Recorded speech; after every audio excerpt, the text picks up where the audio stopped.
Привет, друзья! Продолжим нашу историю о пришельцах Хатшепсут.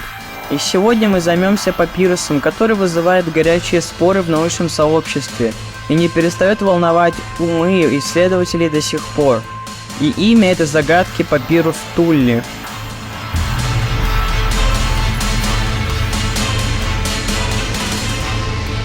Начинаем!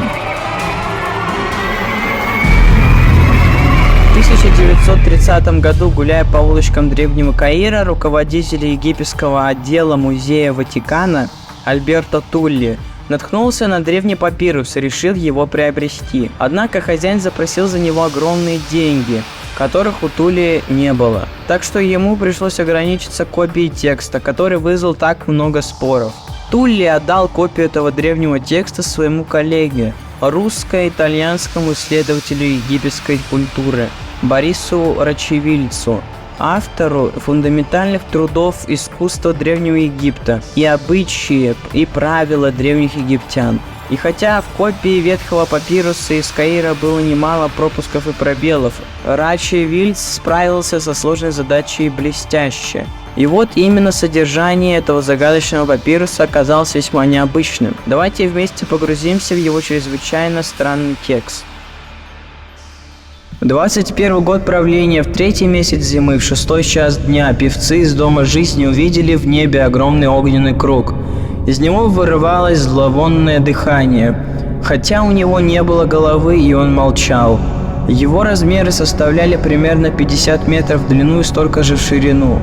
Скорее всего, фраза «он молчал» подразумевала под собой, что этот объект не издавал никаких звуков, но читаем дальше.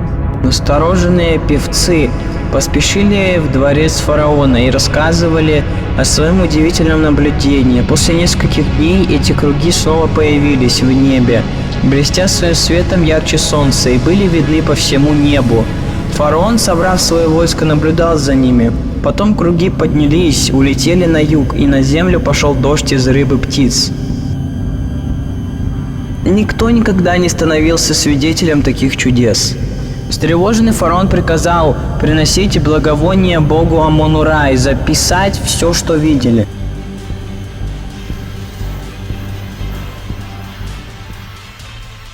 К сожалению, здесь прерывается этот загадочный текст.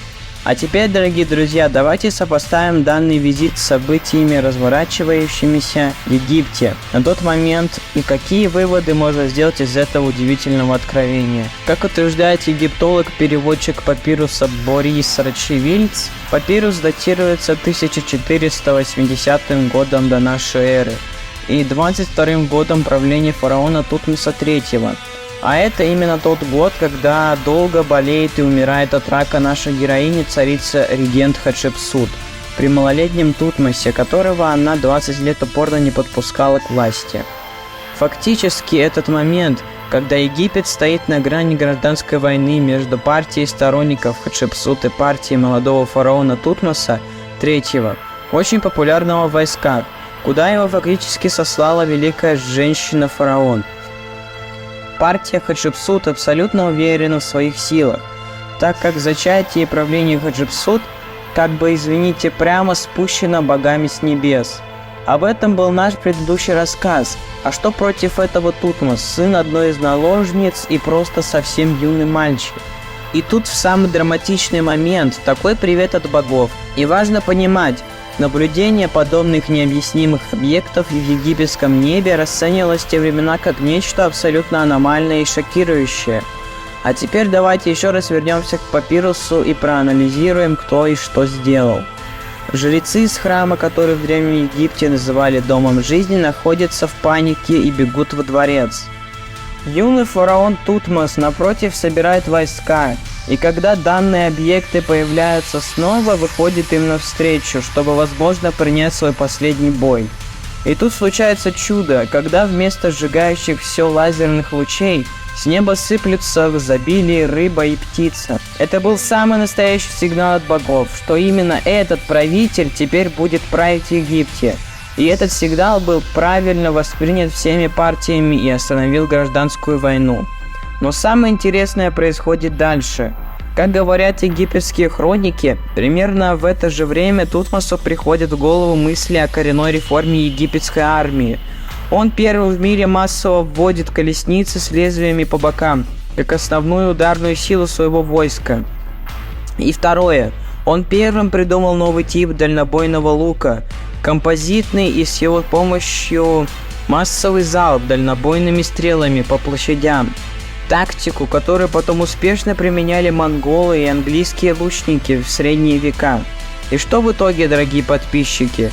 В первом же своем походе он выигрывает самое большое сражение 15 века до нашей эры – битву при Мегидо. У коалиции ханаанских и сирийских правителей совершает за свой срок правления около 17 походов и делает Египет сверхдержавой древнего мира, которые платили дань абсолютно все соседние страны, включая Вавилон и ассирийцев. В память об этом разгроме своих войск у ханаанцев, предков евреев, возникает слово эпитет – Армагеддон, то есть холм у Мегидо или место последней битвы. И устроил этот Армагеддон молодой мальчик-фараон в первом же своем генеральном сражении, не испугавшийся годом ранее выйти против флота пришельцев с неба. За это его назвали Наполеоном древнего мира, и причиной его феноменальных успехов мы считаем именно то поворотное событие, которое мы описали в нашем рассказе. Но папирус, скорее всего, так и хранится сейчас в Ватикане, и доступа к нему, как и многим другим уникальным документам, собранным в результате беспрерывного грабежа и вывоза ценностей из Египта, в 19-20 веках никто нам, дорогие подписчики, увы, не предоставит. А что же пришельцы? Они никуда не исчезали, постоянно находились и находятся рядом с нами.